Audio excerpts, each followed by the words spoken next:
Hi, you are listening to Scribble Talk, a podcast for bid and proposal professionals. My name is Bhaskar Sundaram, and with my co-host, Sam Enslin, we will be sitting down with our industry veterans to share their stories, discuss their career, and learn how to make an impact in the industry.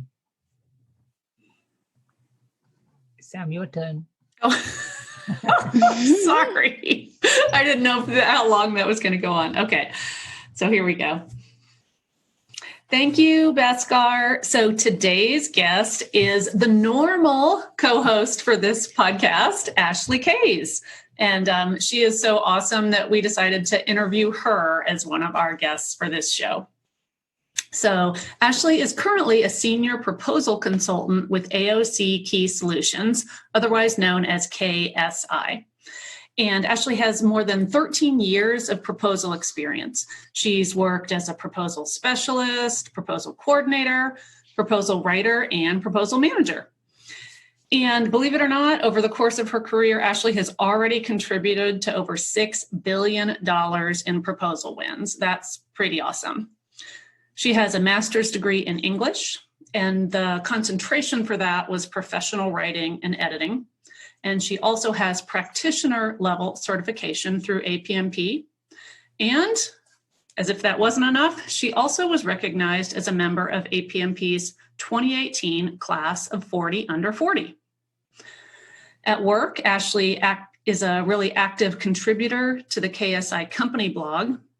And in fact, she led the whole effort to update and publish the KSI Advantage, Capture, and Proposal Guide.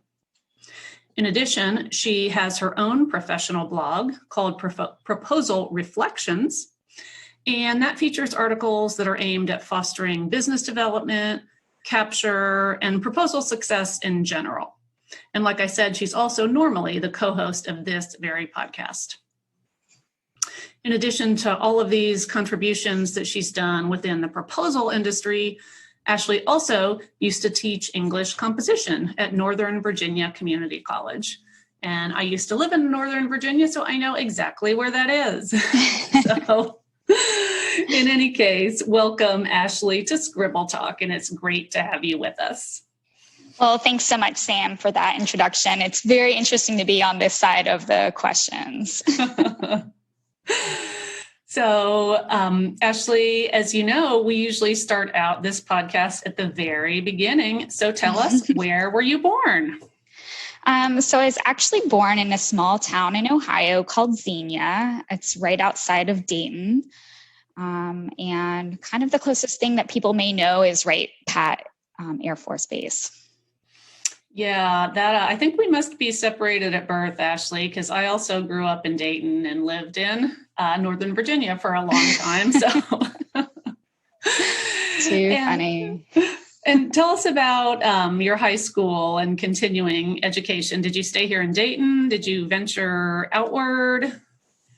So actually, I grew up in Fairfax County, Virginia. That's where my family moved when I was a toddler.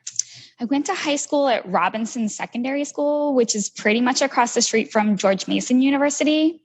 I went to undergrad at Virginia Tech, which is in Blacksburg, Southern Virginia, and then came back to Northern Virginia and got my master's degree at Mason.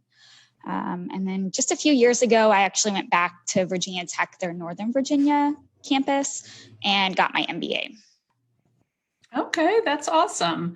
So tell us about your first job. So my first real on the books job was as a gymnastics coach for Cardinal Gymnastics, which is right down the street from where I lived growing up. And I was still in high school. And actually I continued coaching gymnastics part-time up until last year when I started making plans to move to Nashville, and Olga, who I worked for, needed to find a replacement. Wow. So that sounds like that must have been a really big part of your life for a long time. Gymnastics, I mean. Yeah, absolutely. I, grew up as a competitive gymnast, was competitive throughout kind of the Junior Olympics program that they have, the USAG, and then did the high school gymnastics thing. And when I was a senior, I kind of quit it more on the junior Olympic side and focused on high school gymnastics, and got to play some other sports like soccer, and I ran track and things like that to, kind of broaden my sports experience. Is that one of those things where you or your coaching team kind of collectively make a decision at one point, like, yep, we're headed for the Olympics, or no, we're going to have to stay more at the local level? So that was a decision I actually made quite young, is not to pursue it at that sort of level. I had a very realistic coach when I was probably 11, and my mom was like, yeah, we'll go to the Olympics. And he's like, yeah, you probably don't want that. And so I could have probably gone on and done gymnastics at, like a James Madison University, somewhere that didn't have like a D1 program, but maybe a lower level gymnastics program. But that wasn't really what I wanted out of school. In college, I just wanted to kind of focus on learning and what I wanted to do with my life. And I didn't want to have to prioritize sports. Yeah. Well, that's great. I'm glad that you had a coach that sounds like could be realistic about your future, but obviously still kept you really interested and engaged in the sport. Yeah, absolutely. It's one of those sports that has lots of levels. So it goes for females, kind of level 1 through level 10, and then elite is what they call the Olympic level. So once I hit that level 10, I knew I was going to be a pretty bad level 10, and I made the decision to focus more at the high school level. Got it. So with all of that in mind, how did you get involved in proposals? So I'm actually one of those anomalies. I learned about proposals as I started networking while finishing up my master's degree at Mason. So I started applying for proposal positions directly out of school. And so my first full-time job was actually as a corporate knowledge and proposal specialist. Oh my gosh, that is so unusual. I feel like so many of us, had some sort of original career and then fell into proposals later. Yeah. Exactly. And, Virginia Tech offered a careers course. And so I looked into things that had to do with writing, technical writing. I found grant writing. So that's really what I thought I wanted to do. And when I was in the Northern Virginia area and I told people about that, they're like, well, what about this thing, proposal management? And I was like, I don't know what that is. And so I did more research.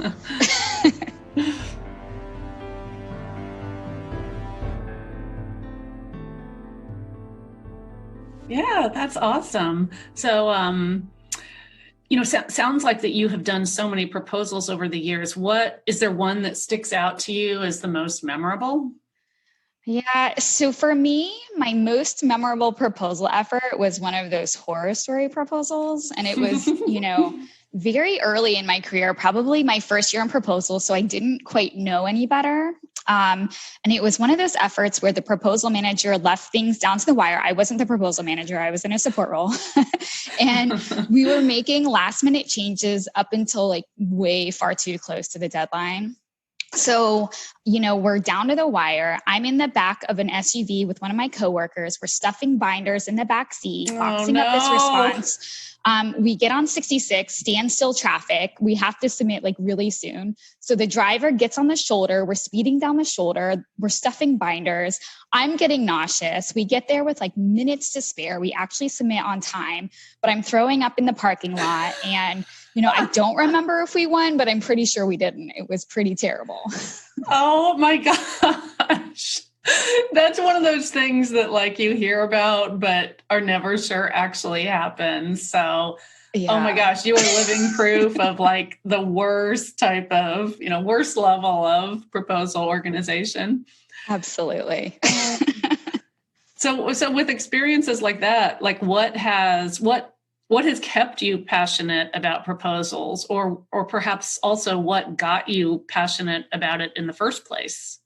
Yeah, so I've always found proposals interesting because they are so dynamic. And from that role, where I had some of those horror stories experiences, I was able to move on and eventually got to a larger business where I got to experience best practices and that you didn't have to be down to the wire and you could plan and you could submit before the deadline. And there were ways that you could do proposals right. And then I figured out through that good experience that proposals are such a critical part of business in general, right? They're the factor that drive revenue maintenance and growth for organizations. And they provide proposal professionals with this opportunity to just have a tremendous impact on companies. And so, as I mentioned, I really think that the dynamic aspect of them is really fun and everything changes from effort to effort.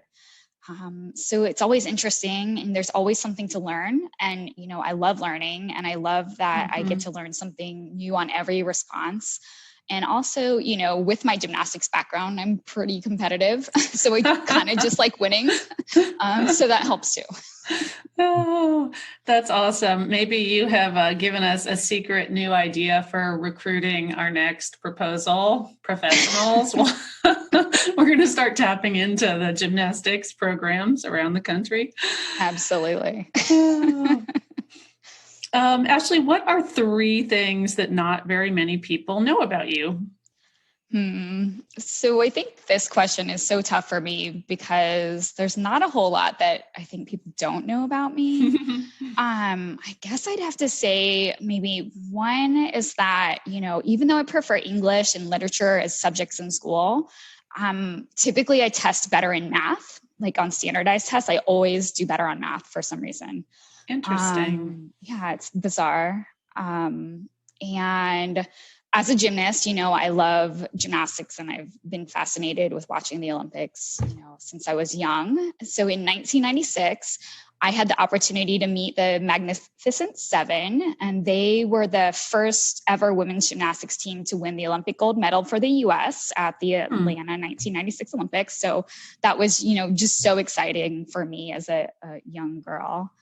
And then another thing, I guess, is, this one's kind of embarrassing, but I grew up in the DC area, Northern Virginia. And until about the 3rd grade, I thought Washington, DC was the capital of Virginia. And I was just floored when I learned that it was actually the capital of the United States. Okay. That proves we were separated at birth, because until very late in my academic career, I thought that Washington, D.C. was in Washington State. So I think that may be even worse than thinking it's the capital of Virginia. Oh, I think we have identified some gaps, perhaps in the social studies curriculum in American Absolutely. schools. Yes.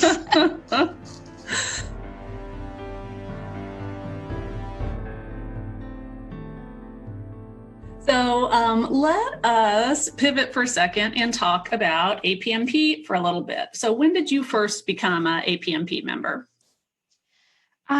So actually, one of my first mentors recommended that I become involved in APMP. And so in 2010, I followed his advice and I joined APMP. And, that step really helped me to learn about, business development, capture and proposal best practices, as well as how to succeed in the industry. And so it was really just, a great decision. And I'm so glad that he provided me with that advice and I actually listened. That's great. It's always good to have advice like that. Absolutely. Do you, I assume you have been to Bid and Proposal Con in the past. Tell me about your first experience at one of those. Yeah. So, for the first several years, I was young and I was pretty poor and working for companies that weren't sending me to conferences. And so up until that point, I had mostly attended the local NCA events. And then in 2014, I had the chance to go to the Chicago Bid and Proposal Con. And at the time I was working for Betsy Blakeney, and she's a big proponent of APMP, and, our corporate sponsorship at the APMP level allowed us to send some people, and I was chosen. And she made sure that, me and another young professional from our company that went really got the best experience from that opportunity. And not only by attending helpful sessions at the conference, but encouraging us to participate in networking activities and making time to explore the city. Betsy used to always research, what to do around the cities in each of the bid and proposal cons. And she made sure she gave us some pretty good tips on what we should check out. That's a great idea. I think maybe I need to hire Betsy as my travel coach for the next one, because I'm horrible at that. I'm always like staying in the hotel and ordering Chipotle through DoorDash or something like that. Or maybe actually you can be my tour guide next year for Nashville. I'm sure you can advise us on all kinds of great places. Absolutely. I can give you my favorites, and I know Betsy's already done some research as well, so we can get what she recommends as well. Great. Tell us about other memorable experiences you might have had, either among APMP speaking engagements or other contributions you've done. Yeah. So the first time I ever spoke at APMP was the 2018 Bid and Proposal Con. And I signed up to give an Ignite presentation, which they canceled after that year. And maybe because I was so terrible at it, I don't know. I definitely didn't practice enough. And so it was a bit of a flop. But I think I had a memorable topic in sharing insights on how to motivate proposal teams. So I tried to keep it proposal related. But since, that wasn't such a great experience, from that time, I set out with presentation goals to just improve my comfort in speaking and giving presentations. And so since then, I've been on some panels last year at last year's Bid and Proposal Con. I was on a couple panels, and then presented at the MAC individually this year, the NCA Mid-Atlantic Conference. And then I've started signing up whenever people ask if I'm available for webinars. I always say yes, just so I can build my confidence in presenting and just keep improving and getting better. Yeah, that's awesome. I mean, that's my experience as well. I think that's one of those things that you just have to do it over and over. And that's really the only way to build. Yeah. To get better at it and to get confident with it. Yep, exactly. So tell us about the NCA chapter board. I think let me see if I can get this right. I think last year you were on the professional development committee, and I think this year you're both a corporate partner and membership chair. Tell us some about that and why you think it's important in general to be involved at the chapter level. Sure. Yeah. So last year I had the opportunity to be a member of the professional development committee. And that was great because I got to participate, but I wasn't responsible, right? So I got to get my feet wet a little bit. And at NCA, the professional development committee, they run the mentor protege program. And they also encourage certification among members, which are two things that I'm pretty passionate about. I've had really great mentors. And so I think it's great that we try to provide, kind of a more structured format for mentors and proteges, especially for individuals that are having trouble finding them within their own organizations. I've been lucky to have really great ones where I've worked, but I know that can be challenging for some others, particularly younger professionals. So it's a really great program. And it was an amazing experience. I got to learn so much, not only from the proteges, but also from the other very, very experienced mentors that we had on the program.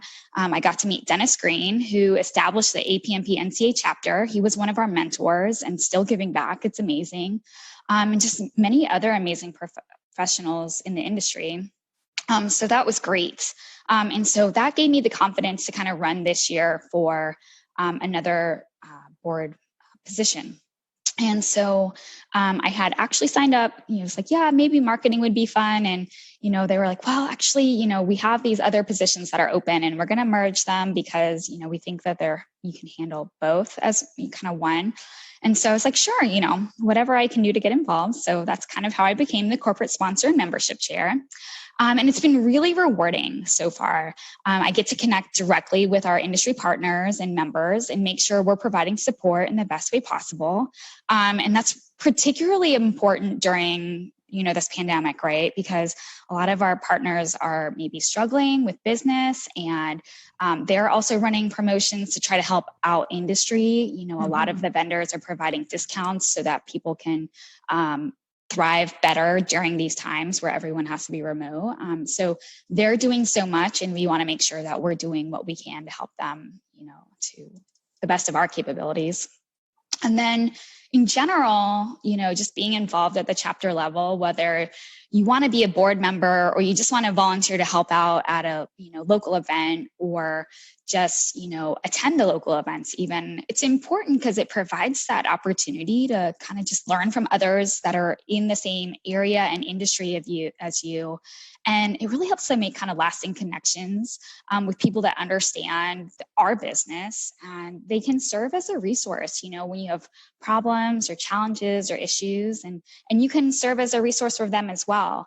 So it's really just great, information sharing and learning, and an amazing resource. And I encourage everyone to just be involved to the extent that you have the time to do so. Yeah, I couldn't agree more in terms of getting both a networking effect and a learning effect. It's great to belong to an association. And, if that's all people do, that's awesome. And that's going to be awesome for your career. But if you really want to take it to the next level and get even more benefit, I totally agree that volunteering at the local level, it's going to just give you exponential benefit, I think, in my experience. Absolutely.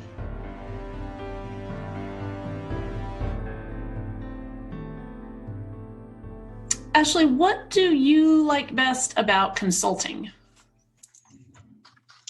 So, it's funny. We asked this question recently to someone else on this podcast, and their answer really hit the nail on the head for me as to kind of why I love consulting too.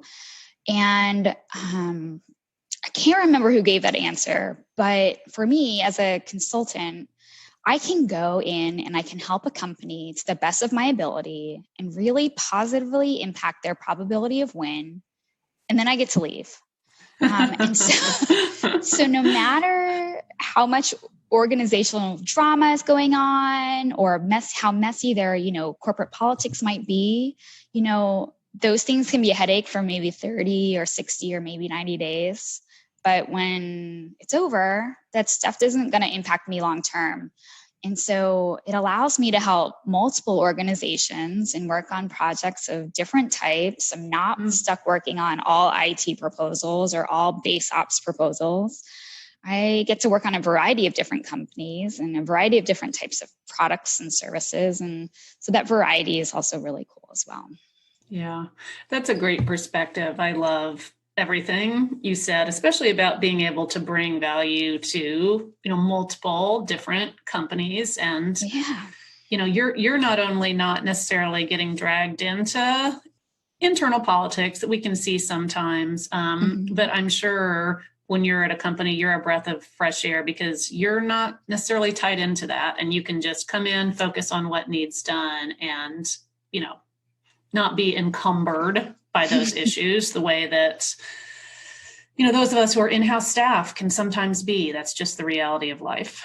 Right. Yeah, exactly. So, okay, well, I am going to turn things over for a bit to Bhaskar. Do you want to jump in with some questions?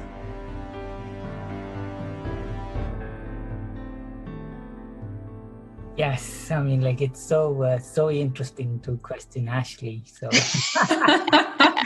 so I am actually in double mind. If I am not nice to her, she will give it back to me next time. Then exactly. So yeah, you might want to be careful how hard of questions you ask her, because I should have. It's going to be your turn soon enough.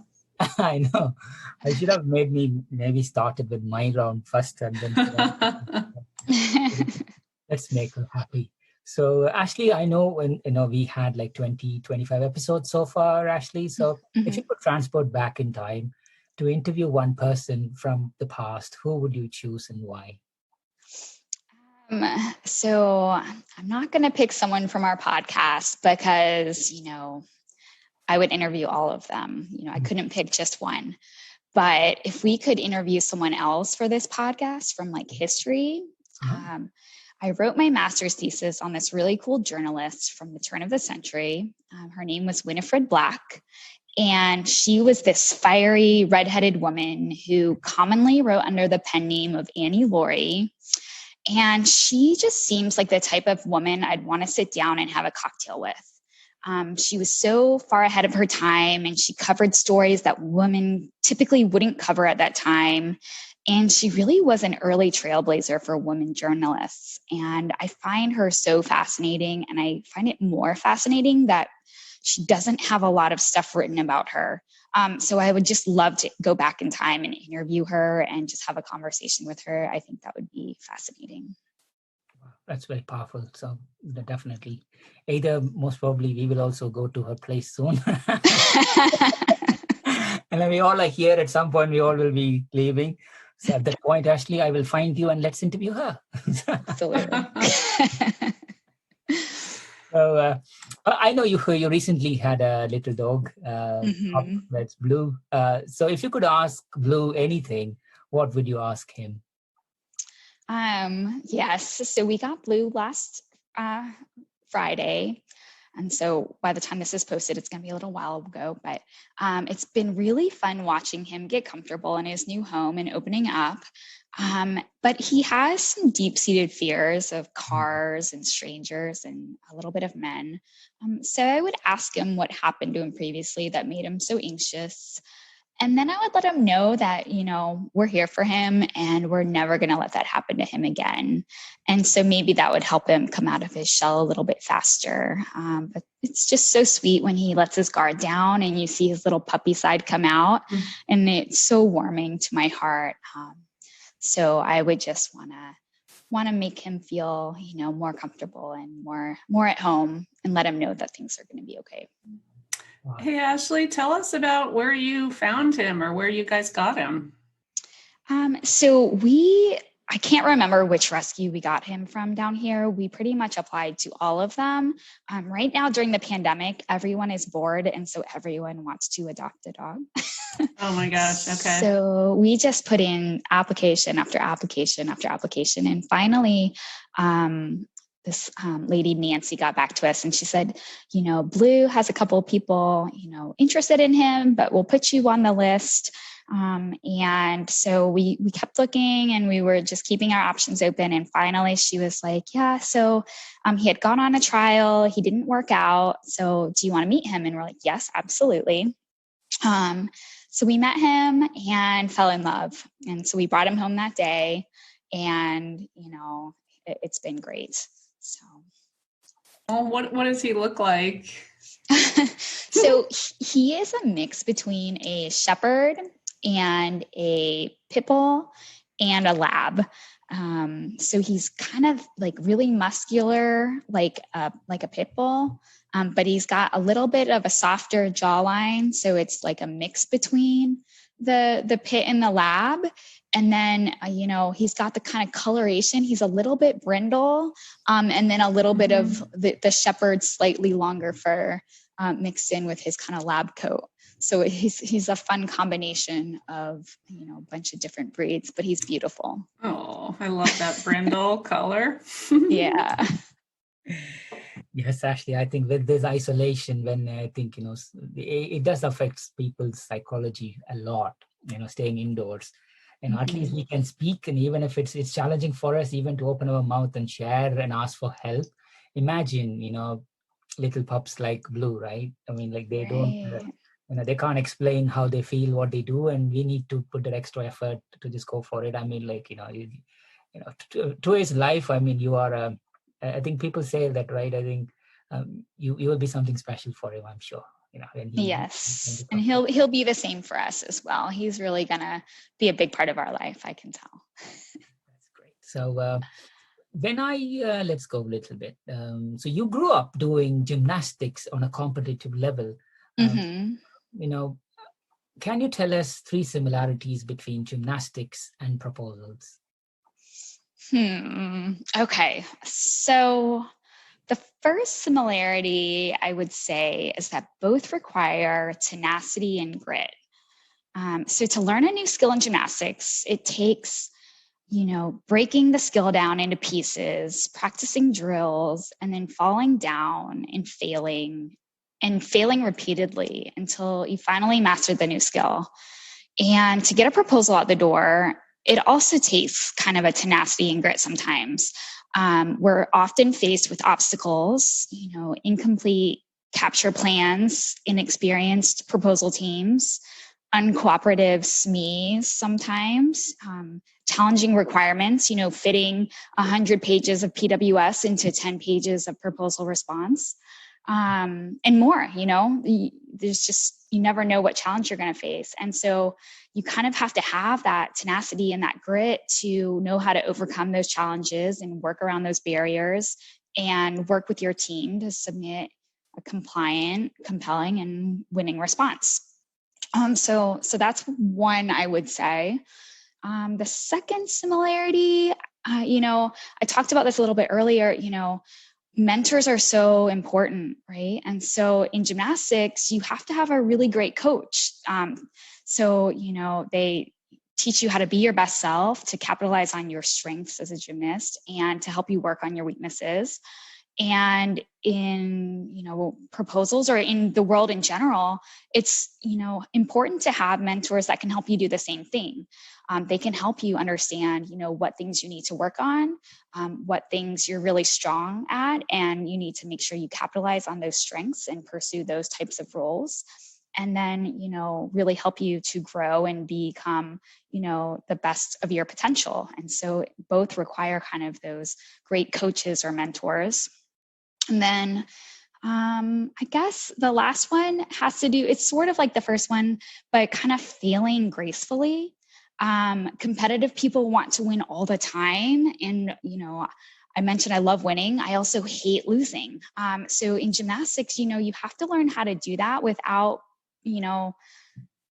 being nasty, right? You have to keep a smile on your face. If you mess up early in the competition, you still have, maybe 3 more events that you can excel at and potentially win a medal on those additional events. So you have to pick yourself up and just keep going and learn how to, figure out what you did wrong and just keep moving forward. And it's the same thing in, proposals and in work in life in general. When you fall down and you fail, you can't let that get the best of you. You just have to figure out what you did wrong, learn from it, and keep moving forward.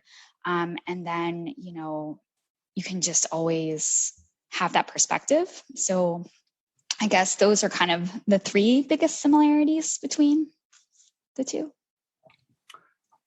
That sounds very great. I mean, so what do you actually do when, do you have a routine like, okay, you got the result now, you won a bid, and then you got a result that you lost a bid? How do you normally go through those emotions, actually? So you're always disappointed if you get the loss.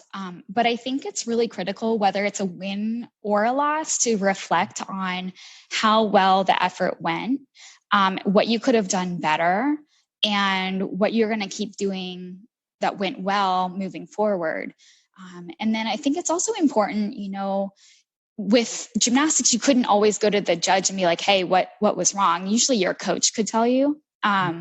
But in the government, you can go back and you can be like, hey, what can we get our debrief on this? We want to know, how our proposal scored, what we did well, what we can improve on. And looking at those lessons learned can really help you to continually do better and continually repeating the things that the government really likes and finds strong in your responses. So I think always getting that feedback, whether it's a win or a loss, is really important to continually improve and continually excel. That's great, Ashley. So I know we have Sam today as a special co-host. So let's ask some grammar-related questions. I'm sure Sam might have a few more from her side. So are you Oxford comma? Yeah, I definitely am Team Oxford comma. I know Sam is more neutral on the subject. But for me, it's mainly because most people I've encountered in our profession are not grammarians. And so they don't have a strong enough grasp on the grammar to understand when it's critical to use the Oxford comma and when it isn't. So it's really just safer to use it all the time. And that's really the only reason, right? Definitely can be, you can make it clear if you understand how you're using the language, but I just don't think that most people have that grasp on it. And so it's just much easier to use it. That's good. So because I am one of those person whom you talk about, I don't have any grasp of grammar, but I do, right? So yeah, let's do that. So what are some of your biggest grammar pet peeve? So I think my biggest grammar pet peeve is when people throw around grammatical terms that they don't understand. So for example, I used to work for a large company, and I couldn't tell you how many executives would say during a pink team review, this needs to be put into active voice. You need to kill Will. And I would roll my eyes I would close my eyes and so that they wouldn't see me rolling my eyes, right? But it was just so annoying to me because you knew that they were just repeating something that someone had told them was a good feedback, right? That you should say this during a proposal review. And so at that point, it was hard for me to really even believe that they had read the proposal because they're two different things, right? Yes, it's true. We should be writing in active voice, and we try our best, in most instances to use active voice, except for when, we're avoiding blame or something. And then also it's generally best practice to use present voice versus, future tense, the, kill will aspect. But they're not the same thing. And, those executives didn't know that, and they didn't understand it, and they didn't understand the feedback they were giving. And so that it was just one of those things I had to just accept, and try to take the rest of their feedback at, face level. But those things just kind of are always annoying to me. Yes, I think when I moved to UK and did my master's, there were, in UK it's common to call you as a mate.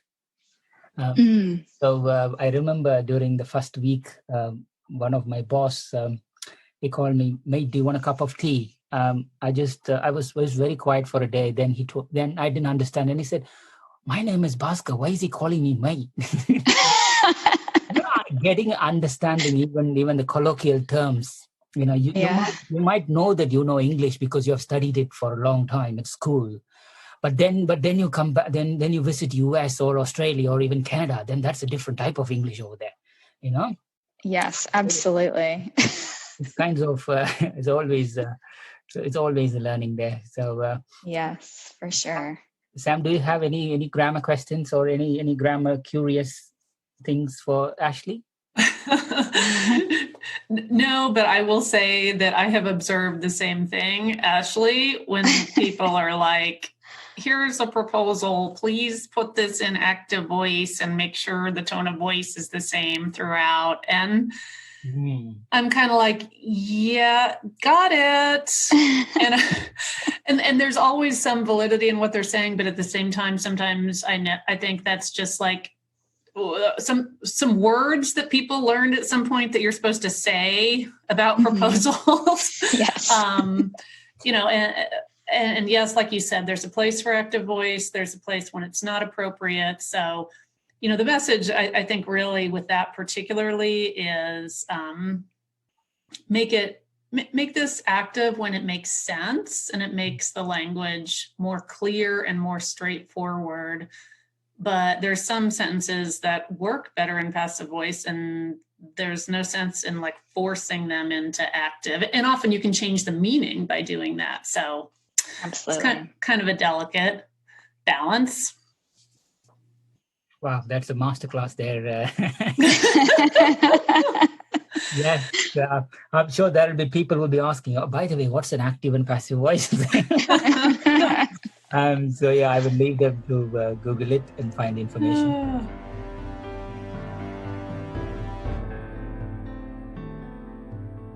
Actually, I know you like travel and food.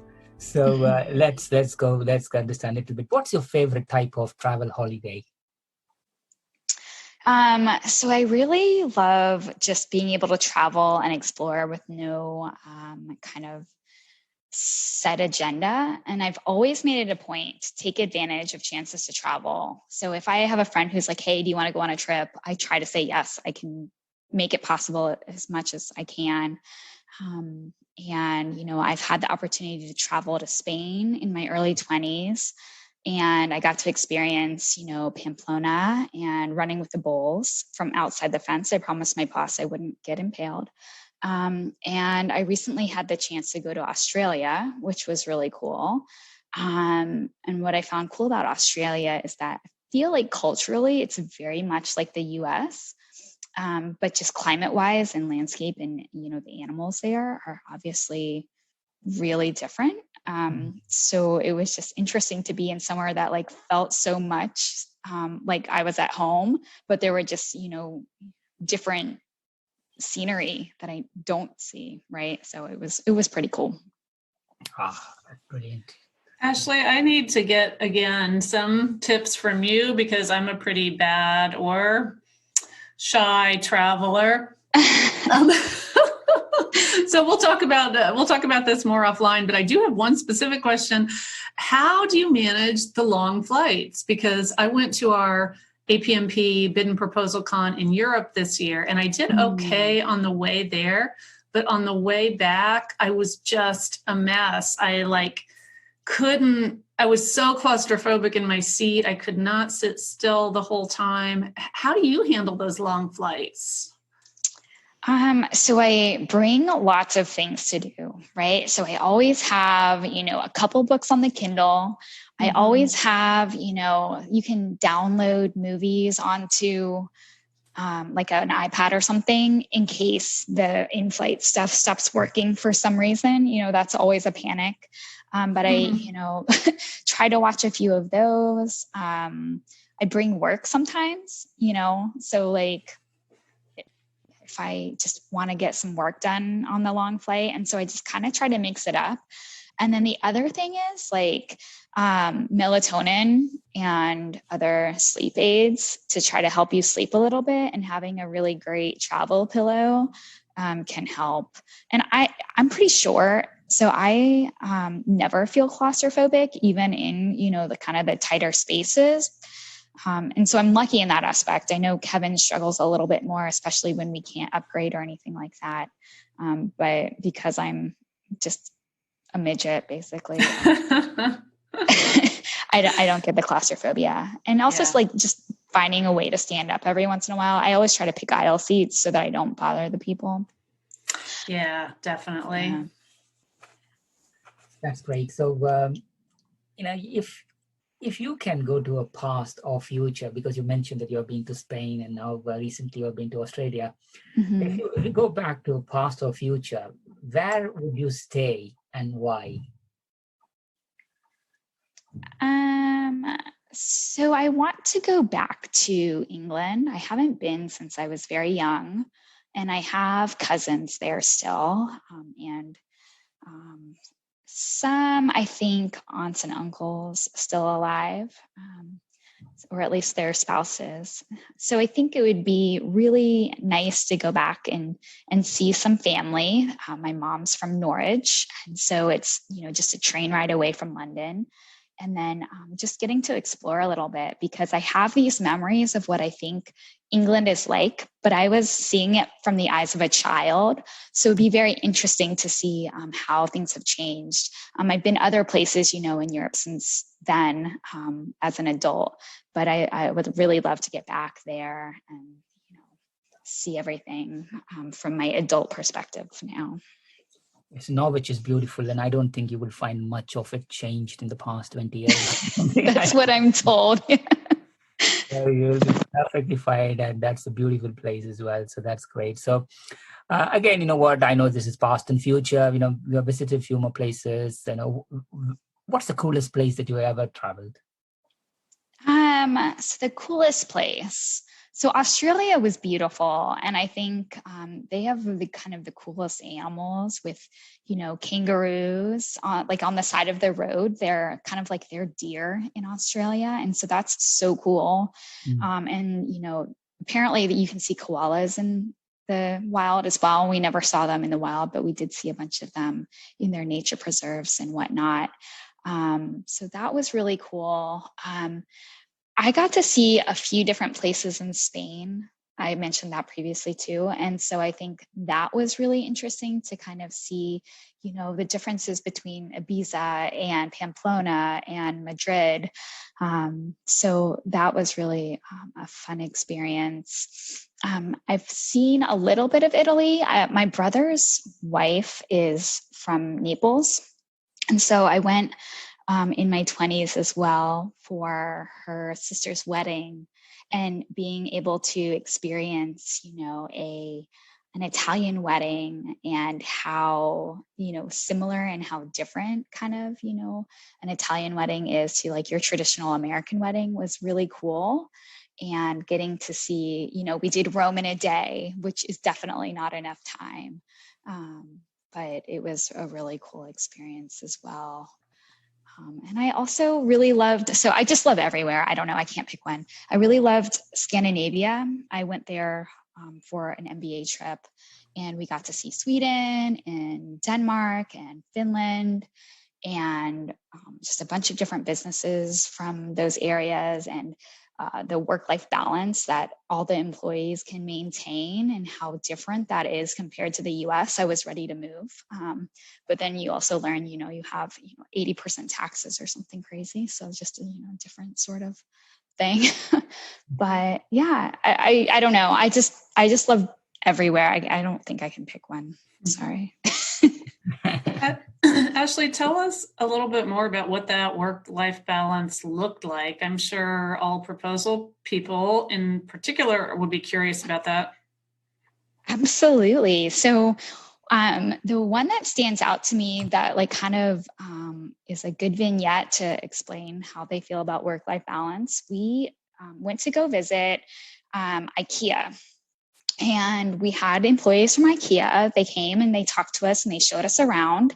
And then right at 5 o'clock, they're like, okay, time to go. Like they were not going to be there 1 minute past 5 o'clock, because 5 o'clock comes, they go home. That's, their priority, and they go home and they're with their families and they shut off work. And that's just how it is.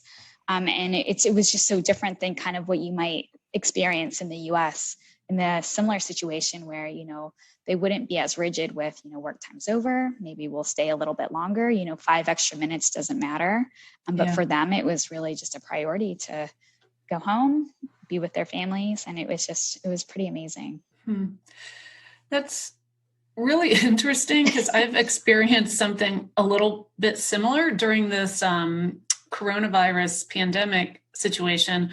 My husband works, I go out into an office, but my husband works from home. And so he has been home with our 3 kids, day in and day out for these past several weeks. And just to make life a little bit easier for him and for them, I have been coming home and getting home at 3 o'clock. And I realized pretty quickly that whether I got home at 3:15 or 3:20, or God forbid, 3:45, made a huge difference to them, because they're literally all sitting around all day going stir crazy and watching the clock for when it's 3 o'clock and, waiting for mom to get home, just for some variety.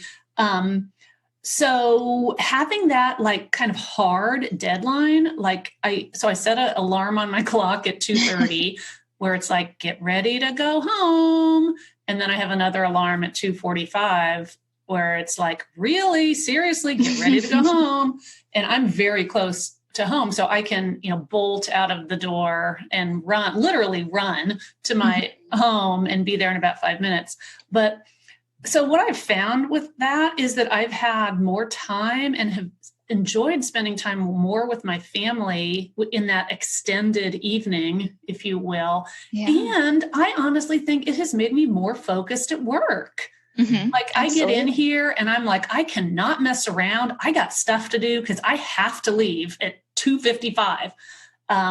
So I think there's something we could all really learn from that model. Really, really interesting to think about. No, absolutely. And there are so many studies that prove that that's true, right? Shorter work days just end up typically making people more productive because you just have less time to get it done. And so you don't dilly-dally. Exactly. Yes, I think time is a very, very, very sensitive topic for me. I follow it religiously. And that's it. I think that the one question that I normally ask people is, whose agenda are you living? Because if you look at your calendar, that will dictate whose agenda are you living. If you block your own time, or you can't always control, but do your best to control the time. That's the main thing. And even it's not just the day. Even a meeting, for example, I'm sure if you give a meeting for 1 hour, we will talk for 1 hour. If you give 30 minutes, we'll talk for 30 minutes. And that's why when I started to have this experience, the stand-up meetings in Japan, where if it's 15-20 minutes, all the meeting rooms predominantly they have a long table and people stand. So it straight away makes you won't. It's not like okay, let's have a cup of drink. Okay, how was the weather? That happens all the time here. To talk about the weather, what was the football match? And then by the time 10-15 minutes, things start to fall in place. I take that same approach with my stand-up calls with proposals. I keep them to 15 minutes, and I feel really bad if we ever have to go over because I feel like I don't want to waste the time of my team members. So I think it's really important to just be straight to the point. What are the issues you're having? How can I help you? And let's get on with our day. Yeah, that's a great point. And on the same vein, I read something recently from, I forget his name, but he's the gentleman who founded Basecamp, which is a big project management software. And he talks a lot about work-life balance and kind of having a work life that's sane in general. And one of his reminders is if you have a 1 hour meeting with 8 of your staff people, that's not a 1 hour meeting. That's an 8-hour meeting. You've just used up 8 labor hours, and gosh, was that really worth that expenditure of time? So yeah, absolutely. Again, interesting stuff to think about.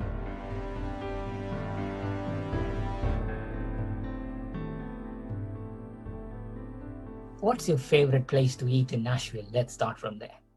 Okay, so my all-time favorite place to eat here in Nashville, which I can't eat at right now, right, with this silly pandemic, it's this little restaurant called Bastion. And I really hope it survives this because it's amazing. And it's the first place I'll go as long as they reopen when things start to open back up. And it's one of those little tasting menus places where they prepare everything right in front of you and they use fresh local ingredients and you kind of pick from this preset menu. So it's sort of like a choose your own adventure novel, but with food. And you can order these wine flights that they tailor based on what you pick to eat. And if you don't like wine, they have amazing cocktails. So it's just an amazing experience. And I just love their food so much. And I'm craving it so badly now. I can imagine. I think that's sort of how I feel when I see your Facebook post every time. So yes, I think that's great. I mean, hopefully, I think when the Nashville Congress happens, we will have some time to visit Nashville, and I'm sure Sam and I will join you to visit the place. Oh, yeah. We'll have to make sure to make reservations. Okay. That sounds awesome. I can't wait. So if we now go back to your all-time favorite food. I know the food that you don't like. I have a list, but. And funnily enough, most of the food there is the food that I like as well, especially chocolate cake. At the foothills of Himalayas, at the base camp, my friends got so upset because I insisted I need to have a chocolate pudding at one place in base camp where they don't do that. So anyway, so look into your favorite foods. Then what are your favorite foods? So I think my all-time favorite meal is Sunday roast. And so I grew up eating roast beef, Yorkshire puddings, roast potatoes, Brussels sprouts every Sunday. And so it's one of those meals that just is comforting for me, and it kind of just warms my soul when we have it. And now it's one of those meals that we just have, at Christmas. So it's become even extra special, but I just love it. And it just makes me feel so happy when, that's on our menu. Wow, that's brilliant. I mean, yes, I think Sunday roast is very popular here in UK, as you can imagine, and I'm sure your mom brought it there. And yeah, we may need to provide the recipe for that in the show notes for this one, Ashley. Oh yes, absolutely. Let's do that. So, Ashley mentioned about these days you do you have that on Christmas. Do you have any other favorite Christmas memory? Favorite Christmas memories. So yes, when I was young, we used to open our presents at midnight on Christmas Eve. And so my family set up this scheme where we would go out and we would drive around in 2 separate cars, because I have a big family, so we couldn't all fit in one. And all of my siblings are much older, right? So we had very different beliefs in terms of Santa Claus. And so I was, we'd go out and I was looking for Santa Claus. And, we'd always see Rudolph's red nose in the sky at some point. And once we saw him, we'd go back home and Santa Claus had come and he had brought all the presents and they were under the tree and we got to open the presents. And it was just so amazing. And it, kept the spirit of Christmas alive for me for so long, because there was no way that, I was ever stumbling upon Santa bringing the presents. And it was such a special Christmas memory for me. And so I always think back fondly on those days. That's brilliant. Yeah, 100%. Christmas is amazing. Yeah. So, okay, if a genie grants you 3 wishes, what wishes would you ask the genie? Oh my gosh, 3 wishes. Oh man. Okay, so the first one would be that I could eat anything I wanted and never gain weight. Oh, wow. I could not agree more. Yeah, right? That would be just amazing. Yeah. The second one would be that, I would always, my family and me would always just kind of maintain our health, and so we'd all be able to just continue to thrive. And then the third one would be that we would just never have to worry about money and we'd just always be comfortable. And so we'd be able to just kind of continue and maintain and just be able to enjoy life without any kind of worries. That's amazing. I think you had the food, you have the health, and you have relationships, and you have the money. Brilliant. Perfect. Yeah. All round thing. So again, you picked up the first option as food, Ashley. So let's do it. Let's love a little bit. So I mean, if you could eat just 3 meals, so 3 things for the rest of your life, what would you choose? Oh, it's so tough because I love, everything. But if I had to pick, maybe shepherd's pie, because it's kind of like got your meat, your potatoes, and your veg. Thai green curry chicken, because, it's similar. It's got some veg and chicken in there, and it's just delicious. And then maybe breakfast burritos. Again, kind of have everything in there, so it would keep the variety up. Yeah, that's brilliant. You have the breakfast sorted, the lunch sorted, and the dinner sorted. That's good. I mean, yeah, that's great. So, what's your biggest kitchen fail? One of the funniest kitchen fails we had in our family was, so we have Christmas pudding every Christmas, right? And, we always make custard to go on top. And my niece was making custard for the first time, and we're eating it, and no one wants to say anything, but she definitely forgot to put the sugar in it. So everyone was like smiling and saying, oh, this is really great. But then like we were on the side, we're like, I think she forgot to add sugar to the custard. So that was kind of a funny food moment in our family that we always joke about pretty much every time we have Christmas pudding now. Without the sugar, was it like eating snot or like eating plain yogurt or? Yeah, a little bit, texturally, like it wasn't salty like snot, but it was definitely just like gooey, flavorless. It was weird. And Christmas pudding is so strong. So I think it was just kind of weird to have like a flavorless snot on top of like very pungent Christmas pudding. Okay, Bhaskar, you have to put in your back pocket for blackmailing Ashley in the future that she knows what snot tastes like. Just saying. Just saying. Yes, that's great. That's great. So, Ashley, I think one thing that came in the conversation was, every time we speak to you, assume your mom is listening now. How can we train her in using WhatsApp? Oh my gosh. So she's still, okay. So let me tell you a story about my mom. I got her a phone because I found out she didn't have a phone for a while, and because she just didn't find it a priority or she couldn't pay for it or something. So I went in. They don't have like flip phones available anymore. So I had to get her a smartphone. So I got her the most basic Samsung I could find. And she called me from her home phone and she asked me why I got her a phone that she could not answer phone calls on. And I was so baffled.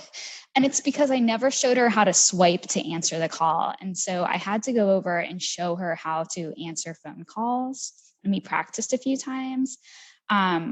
So it will take a lot of classes with my mom to teach her how to use WhatsApp because she can finally answer a phone call on her phone. We will get there, Ashley. We are in it. By the time we are 150 or something, we will get there. Don't worry. Yeah. So, final question, Ashley. How many handbags do you own? How many handbags? Oh my gosh. So it's funny. I probably own about 10 handbags, but I only use one. So I love them and I have some pretty nice ones, but I don't like switching out my wallet and everything. And I always leave something in one. So I kind of just stick with my little basic black handbag. And it doesn't go with the blue, I know, and that's fine, but it's just nice and it's easy. And I throw it on my shoulder and I love it. So I pretty much stick with that one. That's it, Ashley. So I didn't mix one or two questions, but that's brilliant. I think we are done with that.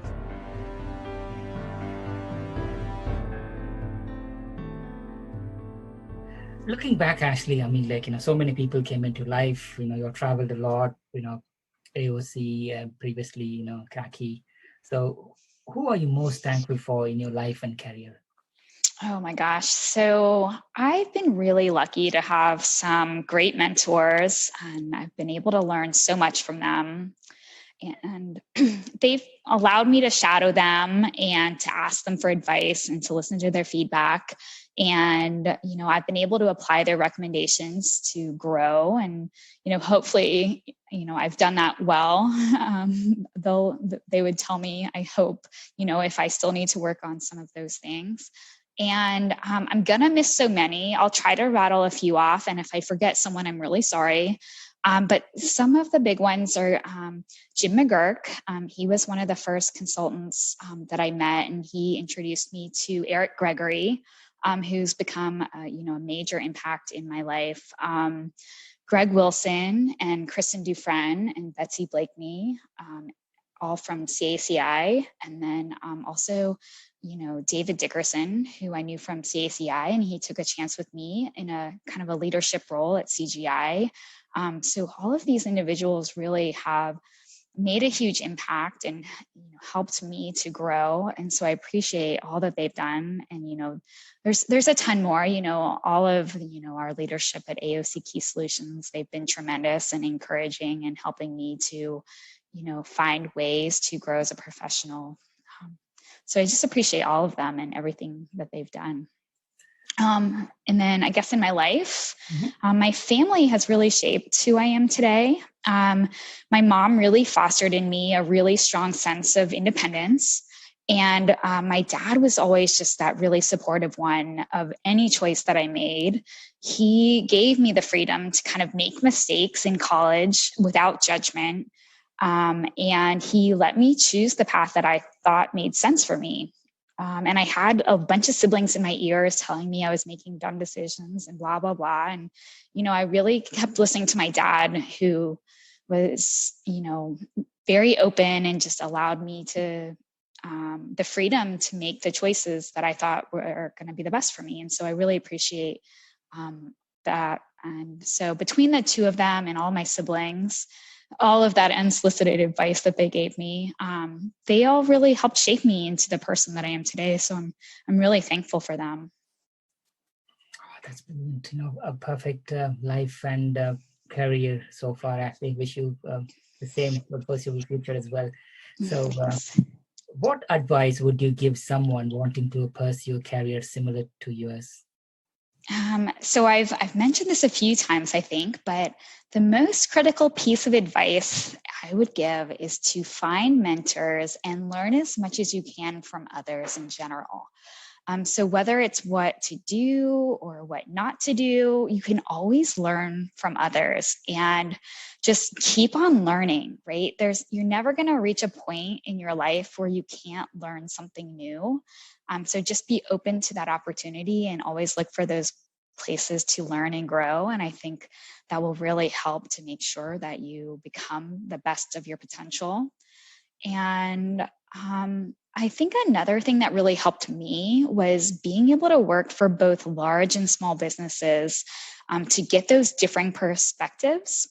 So the small businesses really gave me a chance to try on different hats and experience different pieces of the business development lifecycle. And then when I got to, the large businesses, they had kind of those more mature processes, and they really helped me to hone skills that maybe I didn't have the time to do at the smaller businesses because I was wearing multiple hats.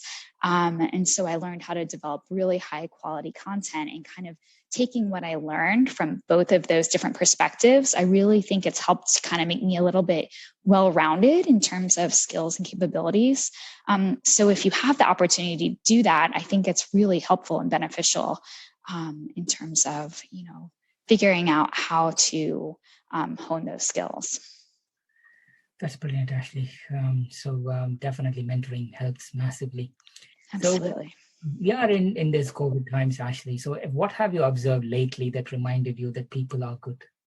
Oh my gosh. So I think some of what I've observed is a little bit of recently moving to the South, being in Nashville, and then also just the pandemic bringing out the best in people.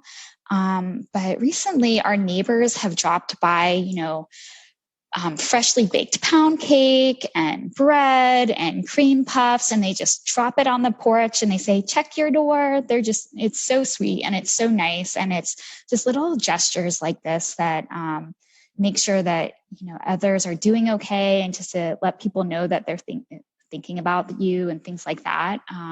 It's just so heartwarming.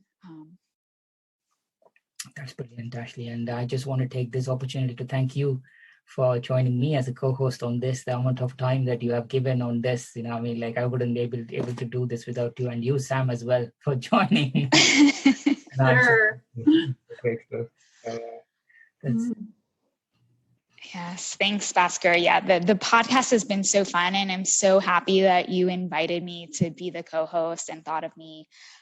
And so thank you so much for the opportunity to be a part of this. And I think we're doing something really cool, and I'm really proud of what we've been doing. So hopefully others are enjoying it as well. Thank you.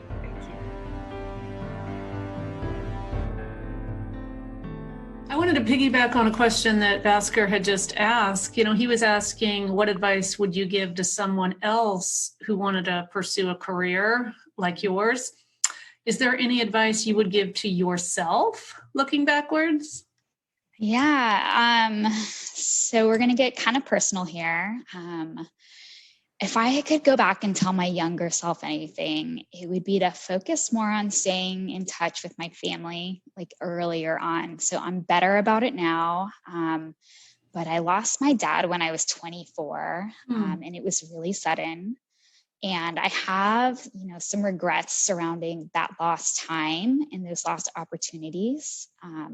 So it was a really tough time for me. And it brought this perspective to me that tomorrow isn't guaranteed. And so it's made me realize how important it is to take advantage of just every minute that we have on this planet. So I do try to take opportunities like this one that Bhaskar brought to me for this podcast, and any opportunity I get to travel, I try to really just embrace everything that is brought to me, participating in APMP and webinars and, just doing as much as I can, because, tomorrow isn't guaranteed, and making sure that, we're taking advantage of opportunities and, reaching out to family and staying in touch.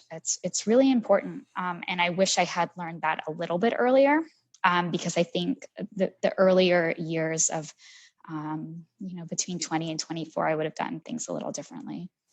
Yeah. I really appreciate that advice so much. And thank you for sharing that with us. It's great to reflect on. I mean, I'm somebody who my default is probably, if I have a new opportunity or something outside the box, to just be like, I'm kind of tired. I'd rather just stay home, or like, no, I can't take on something else. But like, if you aren't going to take on something else now, when are you going to? And that's both with family, with work, with everything in life. Exactly. Looking back at, looking backwards, what accomplishments are you most proud of? And you've shared with us so many awesome things you've done. Maybe it's hard to pick one. Yeah. It is tough to pick. And I think we've really touched on the things that I'm pretty much really proud about. I'm so proud to have been honored as part of the 2018 class of APMP 40 under 40. And I'm super proud of my blog.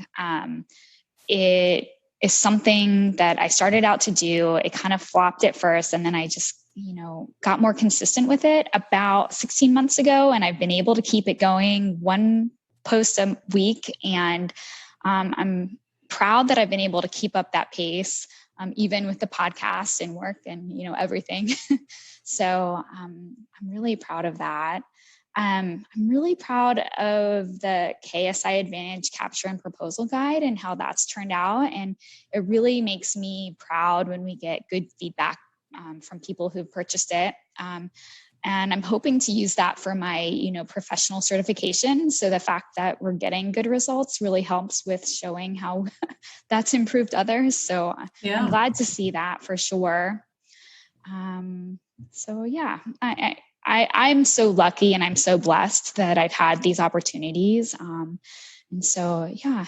proud that I've been able to kind of take advantage and accomplish these things.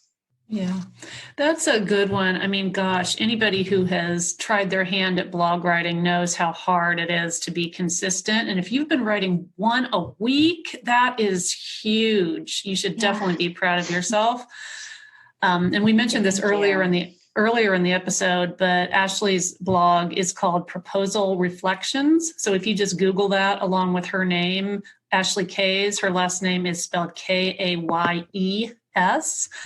You'll be able to find that. I guess final question I have is, what are you looking forward to in the future?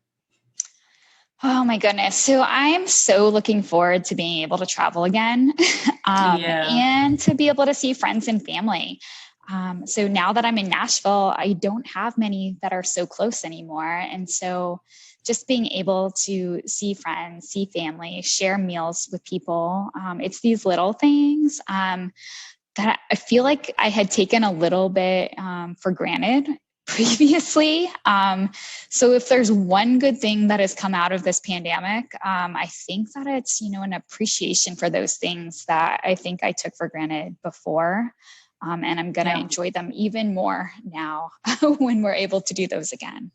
Yeah, that's great. And I totally agree with you. I do hope a legacy of this pandemic is that all of us are going to look around and appreciate these, very simple, small things we took for granted before, whether it's, being able to see somebody smile, which you can't always see when they're wearing a mask, or, just going to the bar with a friend after work and, sitting and having a drink for an hour.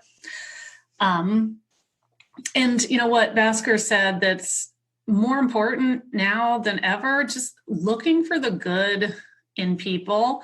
Let's not take this opportunity to do, what do they call it? COVID shaming or whatever. Maybe there's a place for that, but let's look for the good that people are doing in so many different situations, in so many big and small ways. And if we can carry that forward, that would be awesome. Absolutely. I couldn't agree more. 100%, Sam, 100%.